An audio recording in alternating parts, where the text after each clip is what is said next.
Alright, so welcome back to the channel, and today we are talking photography. Now, if you're a regular in the channel, you know that I never talk about photography. I'm always about filming and shooting and stuff. But today we're gonna switch it up a little.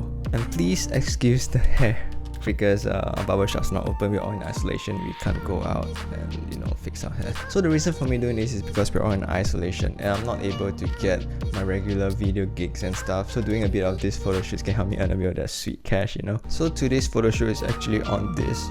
It's a kombucha from Noah Collective. They are the sister brand from Glyph, which I featured on this channel before. Of course, this video is not sponsored in any way. I'm just doing this video to show sort of like the behind the scenes of how I'm going to do this photo shoot in isolation. And I hope that you learn something from it, of course. The concern is how we're going to get a nice, successful shoot out of the product if we are not in the brand's element or like their shop and stuff. So I'm just going to show you the little things that I do to make this photo shoot a bit more exciting and to have your product look better than most simple amateur shots. So let's get to it. Now, the first thing that we're gonna do for this is to set the scene. Now, in contrary to what most people think, if you put your object just in front of a nice background, it sort of settles it. But it is also like filming. You do need to set the scene to make things nice. So other than having a black backdrop, which the client requested, we are going to go for a wood plank bottom. The reason I'm doing this, even though my floor is already sort of wood tiles, is because I'm going to dirty the floor with certain things, so I don't want my actual floor to be dirty. Also, because the color of my wood tiles are dark, the background is dark, so I want some sort of contrast, hence I'm using a lighter wood for the bottom, for the base. Right, this might seem like it's a normal thing for most photographers, but the thing is, I do mainly videos, so I don't have a nice backdrop and powerful lights and a studio looking thing and all that jazz. I just make do with what I have. So if you are just starting out, this is the video for you, of course, so that you can have these little things to set your stuff up. Of course, don't be pressured. Use whatever you have. If you don't have certain things, be creative and try to find your way around it. Right now that we are done with the studio setting, let's talk about the lighting. So I want to make it look like it's in the day, where the nice little morning light is shining through. So what I'm going to do is to open the blinds and let the light seep in, and you'll feel like the light is hitting. But also I'll have a studio light shining on the object itself, but because I'm placing it where the light is coming from, it looks like the light is motivated from the sunlight rather than a studio light, so it looks more natural. So now the third thing is to add the spice. And this is what I'm talking about. This is the thing that would take your videos to another level. So if you can see here, this kombucha it has a title that says peppermint and sage. So what I did is to set the scene with these things. So I went to buy peppermint and sage itself, and I'm going to use it to decorate the board. So essentially it's like plating. I think the problem going on for me right now is that I'm taking a standing shot of the bottle and the leaves are flat, so it doesn't really give me a lot of texture in terms of photography.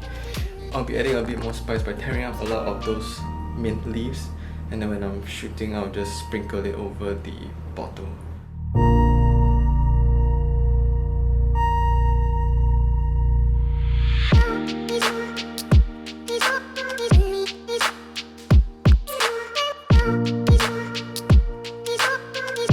You can use this technique for anything, to be fair. This is an example that I did before with coffee, and you can see that I have whole beans, grinded beans, and it just enhances the photo so much more. With that being said, this also states that there is things like tea, honey, so you might want to add all these as well, but it depends on how opulent you want your photo shoot to be. At the same time, you have to know how to place these things tastefully, otherwise it just looks like a cluttered mess. Also, another problem is because my tripod is not short enough, so I'm using the octopod, but my camera is too heavy for the octopod, so that means I have to have at least a foot on the octopod to keep it balanced and stable, because if I let it go, the camera will just topple. So that's a struggle as well, because I want to sprinkle the leaves while I'm shooting. So wish me luck, I guess.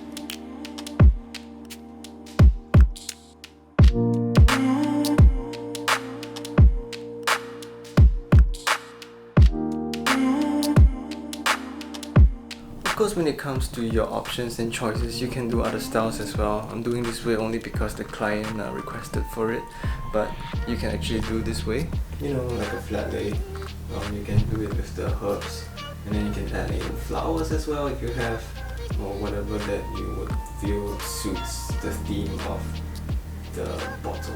Essentially, it's a story, right? You're trying to carve a story of like maybe how the drink is made with all the ingredients that goes into it, so that would be your story. But it's also up to your interpretation of how you want to make this photo look like as well, so have fun with it.